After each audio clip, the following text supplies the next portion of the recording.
Final IBL 2026 emang udah selesai beberapa minggu lalu. Tapi peduli setan, video ini gue jamin gak bakal basi.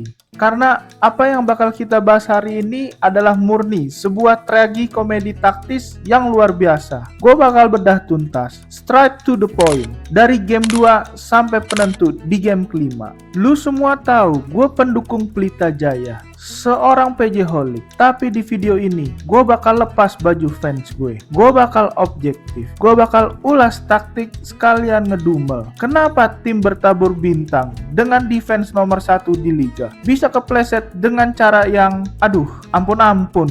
Dan buat Hornbill, respect, lu luar biasa mengejutkan musim ini. Nah, biar lu paham alur cerita runtuhnya dominasi Pelita Jaya, pasang kuping lu baik-baik. Jangan dicicil nontonnya, tonton sampai habis. Kita mulai dari bencana di game kedua.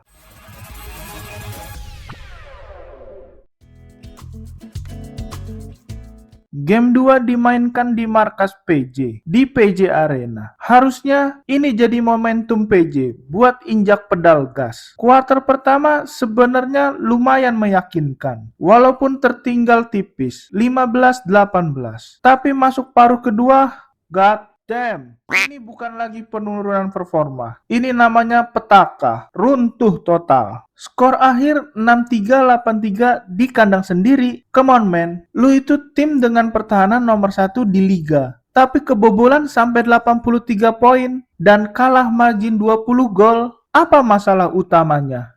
Turnover. Di babak pertama aja, anak-anak Jakarta udah bikin 9 turnover sampai buzzer akhir berbunyi. Totalnya 22 turnover. Ini rekor turnover terbanyak Pelita Jaya selama fase playoff. Biasanya maksimal belasan. Ini 22. Strategi defense agresif dari Coach Cesar benar-benar bikin PJ kewalahan, panik, dan kehilangan arah main basket. Sorry to say, mainnya jelek banget, gak ada obat. Tapi gue harus adil. Perasaan gue campur aduk. Di satu sisi permainan hancur. Di sisi lain gue seneng Coach Dev berani kasih menit bermain ke semua pemain lokalnya. Trio Jacob Lobu, Aldi Izatur, Henrik Savionga emang mainnya sebentar, tapi atmosfer final itu mahal bos. Apresiasi juga buat Agassi Guantara. Dia top skor PJ di game ini dengan 15 poin, 5 rebound, 1 assist. Tapi kemana pemain asingnya? Perrin Buford cuman cetak 13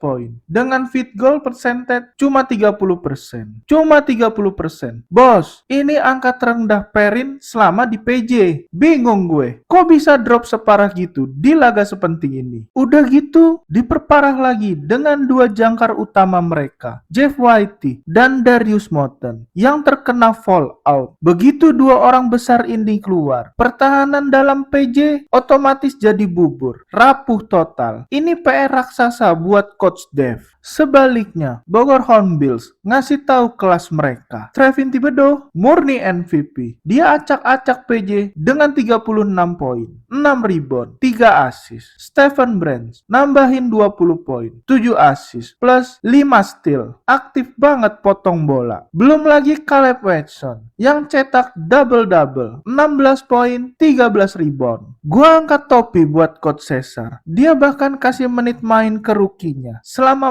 49 detik di laga final. Itu mentalitas juara. Pemain lokal mereka kayak David Nuban, Anthony Erga. Emang poinnya sedikit, tapi statistika plus minus mereka gede. Artinya apa? Keberadaan mereka di lapangan sukses bantu ruang gerak pemain asing untuk eksekusi serangan. Defense mereka rapat, bikin PJ nggak dikasih waktu berpikir. Bahkan untuk sepersekian detik, skor 1 sama. Seri final berlanjut ke Bogor.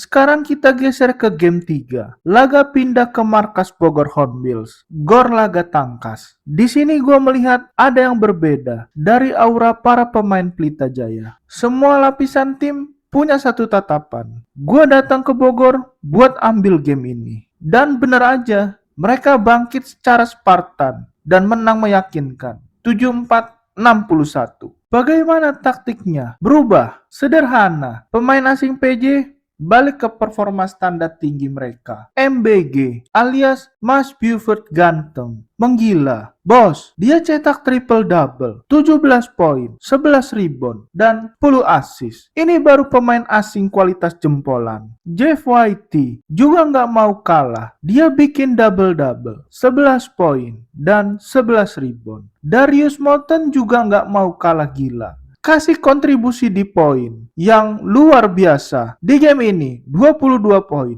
4 rebound, 2 assist. Tapi pahlawan aslinya siapa? Pemain lokal. Andrakara Prastawa is back. Bos, dia cetak 13 poin. Auranya Prastawa di game ini persis kayak waktu dia ngancurin Dewa United di semifinal kemarin. Dia tahu game 3 ini adalah kunci. The swing game. Siapa yang menang di game 3, dia yang punya kontrol psikologis buat juara. Di sisi lain, Bogor Hornbill sebenarnya konsisten dari quarter ke quarter. Petaka Hornbill datang di quarter 3. Trevin Thibodeau terkena foul trouble. Sempat ditarik, masuk lagi di quarter 4. Ujung-ujungnya malah fall out. Kehilangan jangkar utama di laga seketat ini jelas bikin Hornbill oleng di menit-menit akhir. Meskipun lokal Hornbill kayak Anthony Erga, David Nuban, dan Daniel Wenas udah coba mengcover pas asingnya buntu. Dan Stephen Brands udah mati-matian jadi penolong biar nggak tertinggal jauh. PJ di game ini emang tampil jauh lebih siap. PJ unggul 2-1 dan semua orang termasuk gue mikir final bakal selesai di game 4. Tapi ternyata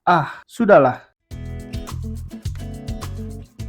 Masuk game 4, masih di Bogor. Jujur, sebagai fans PJ, gue merasa harusnya game ini bisa kita ambil buat langsung angkat piala. Ini opini pribadi gue ya, bukan mau memprovokasi. Tapi lu ngerasa nggak sih kalau momentum itu sebenarnya ada di tangan PJ? Penampilan mereka sebenarnya nggak jelek-jelek banget. Cuma di kuarter 2 dan 3, mereka kayak kehilangan arah. Gila, kuarter kedua pertahanan PJ dibantai. Kebobolan 28 poin dan cuma bisa balas 19 poin. Kuarter ketiga, Hornbill mimpin lagi 17-12. Disinilah Coach Cesar mengunci taktik PJ. Defense-nya rapet banget, gak bisa ditembus. Padahal, dengerin gua baik-baik. Di game ini, pemain kunci Hornbill kayak Stephen Brands, Anthony Erga, dan Caleb Wesson itu udah fall trouble. Masing-masing 4 fall. Gak ada yang fall out. Harusnya PJ bisa agresif, eksploitasi celah itu. Tapi apa yang terjadi? Mentalitas Hornbill berbicara. Stephen Brands muncul dengan kekuatan yang berbeda. Bos, dia cetak 37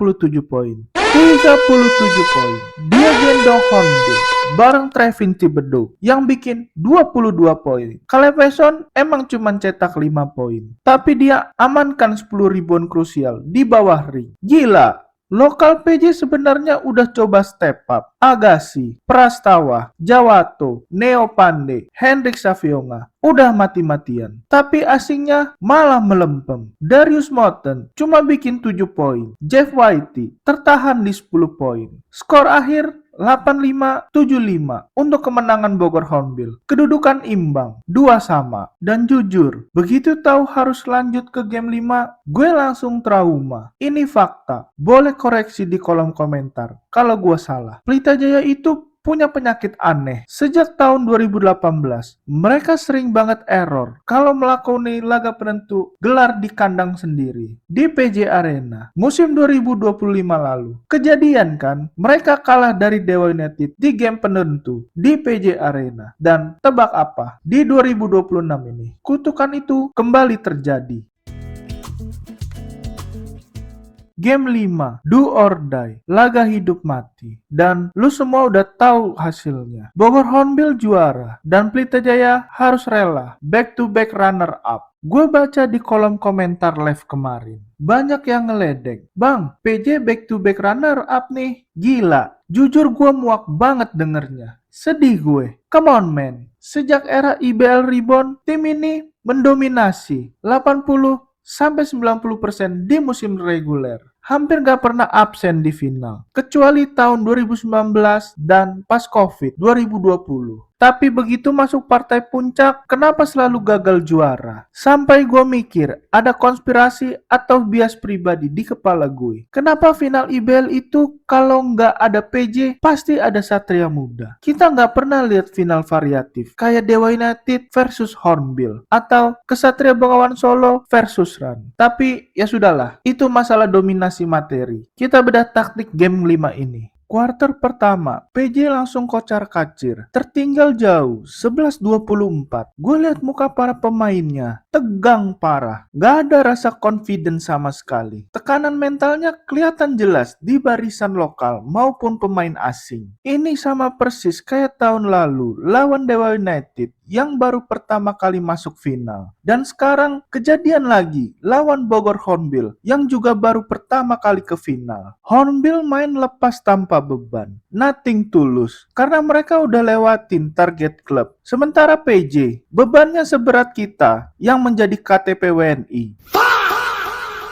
Masalah taktis langsung muncul pas kuarter 1. Jeff Whitey langsung terkena foul trouble, 2-3 foul, dan terpaksa ditarik Coach Dev. Gak ada Whitey, pertahanan dalam PJ langsung dieksploitasi habis-habisan sama Hornbill. Sempat ada perlawanan luar biasa di kuarter 2 dengan skor ketat 20-21. Bahkan di kuarter 3, defense PJ sempat mengerikan. Sukses kunci Hornbill cuman cetak 8 poin. Tapi masalahnya, akurasi tembakan 3 angka PJ buntu, mati total. Poin mereka macet di angka 15 di kuarter 3 dan 4. Coach Caesar cerdik banget. Dia tahu Prastawa dan Agassi punya tembakan mematikan. Jadi mereka diisolasi, dijaga super ketat. Prastawa cuma dikasih bikin 2 poin dan gak bisa lepasin attempt. Agassi frustasi, cuma bikin 3 poin dari 9 percobaan. Brandon Jawato kasih energi dengan 6 poin. Tapi lokal PJ secara keseluruhan mati kutu. Perin udah mati-matian, cetak 18 poin, 11 rebound. Whitey juga double-double, 19 poin, 12 rebound. Tapi Darius Moten yang biasanya jadi X-Factor berhasil diredam dan cuma bikin 9 poin. Coach Caesar cuma pakai rotasi pendek, 8 pemain, tapi efektif luar biasa. Trevin Thibodeau kembali jadi mimpi buruk. Dan jangan lupakan pemain lokal penentu kemenangan mereka, Firdan Guntara, dan aksi krusial dari Sefli Rondonowu yang cetak 6 poin di momen penting. Ini gelar juara pertama buat Sefli Rondonowu. Gue respect. Di kuarter 4, sebenarnya ada momen emas pas Agassi terbebas 2 kali buat tembakan 3 angka. Andai itu masuk, jalannya game bakal beda. Tapi ya balik lagi, emang malam itu bukan malamnya penembak Pelita Jaya. Hornbill layak juara?